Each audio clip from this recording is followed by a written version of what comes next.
Europe వ్యాప్తంగా ముఖ్యంగా Italy, Germany ఇట్లాంటి ప్రాంతాల్లో విపరీతంగా స్టార్ట్ అయింది. అది ఏంటంటే ఒక యాజిటేషను, లీవ్ యూరప్ టూరిస్టులు అందరూ యూరోప్ని వదిలేసి వెళ్ళిపోండి అని చెప్పేసి కొత్త రకం ఒక యాజిటేషన్ స్టార్ట్ అయింది, ఒక నిరసన.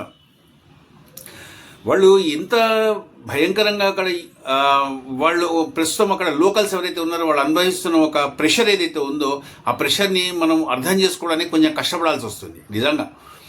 దీన్ని ఒకవేళ మన భారతదేశంలో మన నగరాల్లో వాటిని అన్వయించి చూసుకుంటే, ఉదాహరణకి మనకి అయోధ్యలో చూద్దాము. అయోధ్యలో ఒక 3-4 సంవత్సరాల క్రితం వరకు కూడా చాలా రీజనబుల్గా అక్కడ ల్యాండ్ రేట్స్ కానివ్వండి, అక్కడ ఇండ్లు రియల్ ఎస్టేట్ కానివ్వండి అందుబాటులో ఉండేవి, మధ్యతరగతి కూడా. ఇప్పుడు అక్కడ ఏ ప్రాంతానికి వెళ్ళినా, అంటే అయోధ్య గుడికి దాదాపు ఒక రేడియస్ తీసుకుంటే ఒక 30-40-50 కిలోమీటర్ల డిస్టెన్స్లో ఎక్కడికి వెళ్ళినా కానివ్వండి ఆ రియల్ ఎస్టేట్ ఆకాశాన్ని అంటి ఉన్నాయి. మధ్యతరగతికి ఎక్కడా అందుబాటులో లేవు. అన్లాఫుల్ కన్స్ట్రక్షన్స్ విపరీతంగా జరుగుతున్నాయి. వాటిని కట్టడి చేయడము ప్రభుత్వం వల్ల కూడా కావట్లేదు అంటే అర్థం చేసుకోవచ్చు. ఇట్లాంటి పరిస్థితులు మనకి యూరోప్లో కూడా కనిపిస్తున్నాయి. యూరోప్లో సెయింట్ లేవిస్ అన్న ఒక ప్రాంతంలో 10 లక్షల మంది జనాభా ఉంటే దాదాపు 25 లక్షల మంది టూరిస్టులు ఆ ఏరియాని సందర్శించారు ఈ సంవత్సరం. అంటే అర్థం చేసుకోండి ఎంత ప్రెషర్లో అక్కడ జనాలు ఉంటారు. ఇంత 25 లక్షల మంది వచ్చారు అంటే ట్రాఫిక్ కానివ్వండి, వాళ్ళకి అకామిడేషన్ కానివ్వండి, వాళ్ళకి ఫుడ్ కానివ్వండి, ఇవన్నీ అరేంజ్ చేయాలి అంటే లోకల్స్ వల్ల ఎంతవరకు అవుతుంది? 25 లక్షల మందికి ఒక ట్రాఫిక్ జామ్స్ కూడా విపరీతంగా అవుతున్నాయి. ఆ లోకల్స్ వాటికి అడ్జస్ట్ అవ్వలేకపోతున్నారు. ప్లస్ అక్కడ వాళ్ళ జీవన శైలి లేదా జీవన విధానం ఏదైతే ఉందో అది పూర్తిగా మారిపోతుంది. కొత్త కొత్త పుంతలు వాళ్ళ జీవితాల్లోకి వస్తున్నాయి. విపరీతంగా ప్లాస్టిక్ వాడకం పెరుగుతుంది. ఇప్పుడు షిమ్లా లాంటి ఏరియాస్లో చూడండి, అక్కడ మే నుంచి జూన్ ఈ 2 నెలలు ఏవైతే ఉన్నాయో అక్కడ దాదాపు వారానికి 4-5 లక్షల మధ్యలో కార్లు వచ్చి ఆ ప్రాంతంలో ఉంటాయంట, కార్లు వస్తుంటాయంట. అంటే లోకల్ కార్స్ కాకుండా టూరిస్టులు ఎవరైతే వస్తున్నారో వాళ్ళందరికీ కూడా ట్రాన్స్పోర్టేషన్, వాళ్ళు బయట నుంచి వస్తున్న కార్ల వ్యవహారాలు అవుతున్నాయి అవన్నీ కూడా వస్తున్నాయి. మొత్తం సిటీ అంతా కూడా ట్రాఫిక్ జామ్. మొత్తం అంత ట్రాఫిక్ జామ్ వచ్చేటప్పటికి లోకల్గా ఉండే జనాలు అందరూ కూడా చాలా ఇబ్బందులు పడుతున్నారు.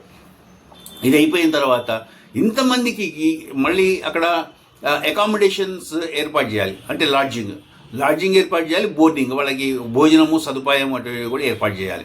అఫ్కోర్స్ ఈ టూరిజం వల్ల మంచి ఆదాయము వస్తుంది. అద్భుతమైన అంటే కుటుంబాలు అద్భుతమైన వాళ్ళు సెటిల్ అవ్వడం కూడా చాలా బాగా సెటిల్ అవుతారు. కానీ వాళ్ళు ప్రాథమికంగా పడే బాధలు ఏవైతే ఉన్నాయో అవన్నీ ఎవరు తీర్చగలుగుతారు? మొత్తం సిటీ అంతా కూడా దుర్గంధభరితం అవుతుంది.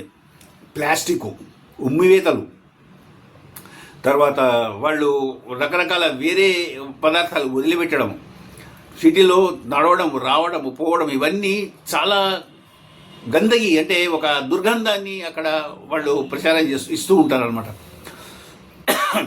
మీరు ఇది ఎక్కడ మాయాపురిలో అంటే శ్రీకృష్ణధామం ఏదైతే ఉందో అక్కడ యాక్చువల్గా అక్కడికి వెళ్ళే అందరూ భక్తులు ఎవరైతే ఉంటారో అక్కడికి వెళ్ళాలి, భక్తితో వెళ్ళాలి. అక్కడ వాళ్ళు భజన చేయడము, దర్శనం చేసుకోవడము, ఏం చేస్తారో చేసేసి దండం పెట్టుకుని యువతలకు వచ్చేయాలి. కానీ అక్కడికి వెళ్ళిన వాళ్ళు ఏం చేస్తున్నారు? రీల్స్ చేయడము, లేకపోతే హాలిడేస్కి వెళ్ళి అక్కడ ఎంజాయ్ చేయడం అవి చేస్తున్నారు. దానివల్ల ఏమవుతుంది? ఒక వృద్ధ మహిళ రీల్స్ తయారు చేస్తున్న ఒక జంటని పట్టుకుని తిట్టడం కూడా జరిగింది. అది మనము చూసాం కూడా. ఇటువంటి వాటి వల్ల ఆ లోకల్ ఎవరైతే ఉన్నారో వాళ్ళందరి మీద ప్రభావం పడుతుంది.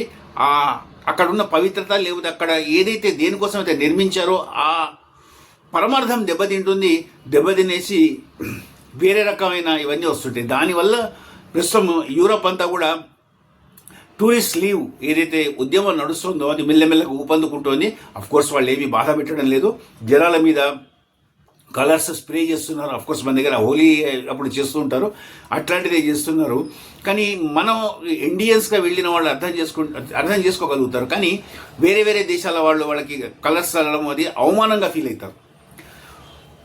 అది ఒక ఆస్పెక్ట్, దాన్ని మనం అర్థం చేసుకోవాలి. అర్థం చేసుకుని వాళ్ళకి తగ్గట్టుగా మనం వ్యవహరించాలి.